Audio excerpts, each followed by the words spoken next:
Hello बच्चों के सब लोग आपके सब मजे में होंगे। आज मैं लेके आया हूँ 12 तारीख को यानी 12 मार्च को होने वाला है क्लास 9 का बोर्ड का एग्जाम, उसका सोशल साइंस का मॉडल सेट नंबर आज मैं 2 लेके आया हूँ। इससे पहले मैंने हर एक सब्जेक्ट का एक करके मॉडल सेट, किसी का दो करके मॉडल सेट ऑलरेडी डाल रखा है। नहीं देखे तो एक बार जाकर उसे जरूर चेकआउट करें, लिंक आपको आई बटन डिस्क्रिप्शन दोनों में मिल जाएगा। साथ में हर एक सब्जेक्ट का चैप्टर वाइज भी वीडियो बना हुआ है, एक बार आप उसे भी देख लेना, लिंक आपको सबका आई बटन डिस्क्रिप्शन दोनों में मिल जाएगा। और आपको क्या करना है, जहाँ कहीं भी आपने ग्रुप बना रखा है ग्रुप में इसे शेयर कर दे ताकि आपके तरह आपके फ्रेंड्स को भी इसका फायदा मिलता रहे। तो चलिए शुरू करते हैं सेट नंबर 2। ये जो वीडियो है ये बाइलिंगुअल है, आपका वर्जन कोई भी हो उससे दिक्कत नहीं है, हर एक वर्जन के लिए फ्रूटफुल है। तो पहला क्वेश्चन है जो लगभग 3 और से स्थल भाग से घिरा हुआ है, इधर से भी इधर से भी इधर से भी, एक साइड छूटा हुआ है। इस तरह के भाग को हम लोग क्या बोलते हैं, इसको किस नाम से जानेंगे, तो इसको खाड़ी यानी बे के नाम से जानेंगे। दूसरा क्वेश्चन में आपसे पूछा है निम्नलिखित में से कौन झारखंड का पड़ोसी राज्यों का समूह है। ठीक है, इसमें से कौन सा है जो पड़ोसी राज्यों का समूह है, तो पहला हो जाएगा ए नंबर, क्योंकि बिहार, फिर उसके बगल में पश्चिम बंगाल, फिर उड़ीसा, फिर छत्तीसगढ़ और उत्तर प्रदेश है। नंबर 3 में पूछा गया निम्नलिखित में से कौन सा सुमेलित नहीं है, थोड़ा सा ऊपर कर लें ताकि इंग्लिश और हिंदी दोनों एक साथ विजिबल हो। कौन सा सुमेलित नहीं है, तो डी नंबर जो है यानी प्रायद्वीपीय पठार जो है उत्तरी सरकार का, ये वाला क्या है, मैचेबल नहीं है। 4 नंबर पूछा है निम्नलिखित में से कौन सा सबसे संघन जनसंख्या वाला प्रदेश है, इसको भी थोड़ा सा ऊपर कर लेते हैं। संघन जनसंख्या वाला प्रदेश जब पूछा जाएगा तो ये हो जाएगा बी नंबर, उत्तरी मैदान। 5वां नंबर है कथन गंगा नदी में सालों भर जल प्रभावित होता है। ठीक है, ये दिया हुआ है, कारण दिया गया है, कारण गंगा नदी हिमालय से निकलने वाली नदी है, गर्मी में हिमालय से बर्फ पिघलने से इसको जल प्राप्त होता है। तो इसका हो जाएगा डी, कथन और कारण दोनों जो है वो सही है, ऐसा नहीं है कि एक सही है दूसरा गलत है। इसके बाद हम लोग आते हैं नंबर 6 में, जहाँ पूछा जा रहा है भारत में नदियों का महत्व किन क्षेत्रों में है, किन क्षेत्रों में नदियों का महत्व जो है वो ज़्यादा है, तो ये हो जाएगा डी नंबर, सिंचाई, नौचालन, जल विद्युत सबके लिए होता है। इसके बाद नंबर 7 में पूछा गया है भारत में मानसून का आगमन के साथ कौन सी ऋतु जो है वो आरंभ हो जाती है, तो ये हो जाएगा बी नंबर, वर्षा ऋतु यानी रेनी सीजन जो है ये आरंभ हो जाती है। नंबर 8 में पूछा गया जहां 200 सेंटीमीटर से अधिक वर्षा होती है वहां किस तरह के वन पाए जाते हैं, तो कैसे वन पाए जाएंगे, तो ये नंबर हो जाएगा उष्णकटिबंधीय सदाबहार वन।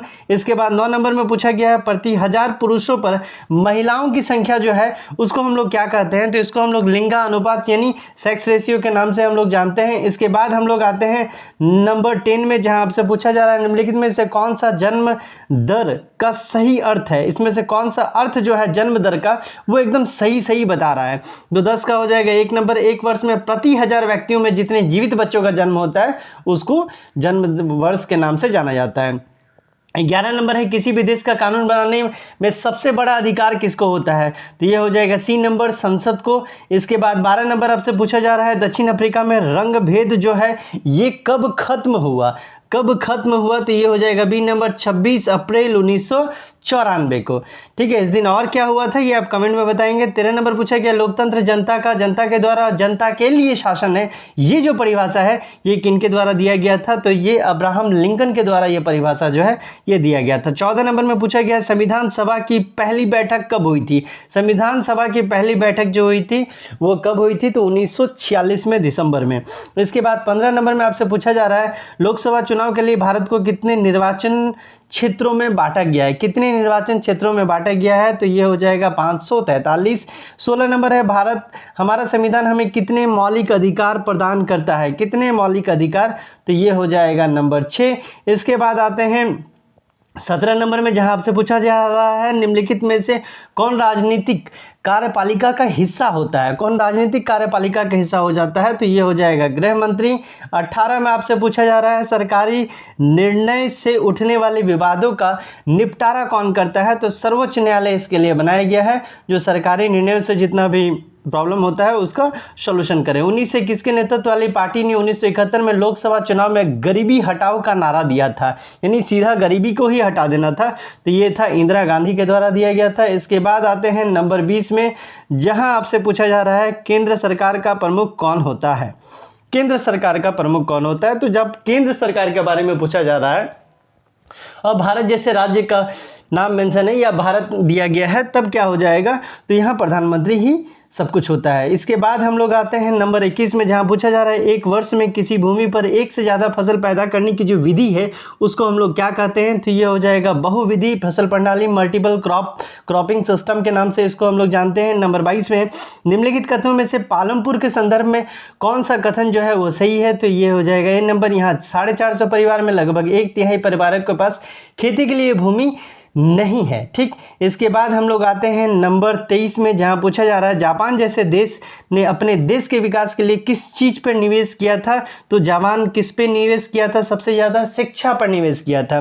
24 इनमें से कौन सा तृतीय क्षेत्र के क्रियाकलापों में यानी थर्ड सेक्टर का जो क्रियाकलाप है उसमें नहीं आता है, तो ये हो जाएगा नंबर सी। खनन जो है ये प्राइमरी एक्टिविटी है ना कि टर्सरी एक्टिविटी है। नंबर 25 में पूछा जा रहा है भारत सरकार ने कक्षा में बच्चों की उपस्थिति को बढ़ावा देने के लिए कौन सी योजना बनाई ताकि बच्चे ज़्यादा से ज़्यादा स्कूल अटेंड करें, तो ये था दोपहर में भोजन की सेवा जिसको मिड डे मील के नाम से हम लोग जानते हैं। इसके बाद आते हैं 26 नंबर, जहां पूछा जा रहा है निम्नलिखित में से कौन से राज्य में निर्धनता को कम करने के लिए अनाज के सार्वजनिक वितरण प्रणाली में सुधार किया गया, तो ये 26 का हो जाएगा नंबर सी, आंध्र प्रदेश एवं तमिलनाडु। इसके बाद आते हैं 27, जहाँ पूछा जा रहा है निम्नलिखित में से भारत सरकार किस कार्यक्रम के अंतर्गत अगर आवेदक को 15 दिन के अंदर रोजगार उपलब्ध नहीं कराया गया तो वो दैनिक रोजगार भत्ते का हकदार होगा, तो ये हो जाएगा 27 का भी। राष्ट्रीय रोजगार गारंटी कोष के तहत ये काम किया गया है। 28 में पूछा जा रहा है भारत में ग्रामीण क्षेत्रों में प्रतिदिन एक व्यक्ति को कितने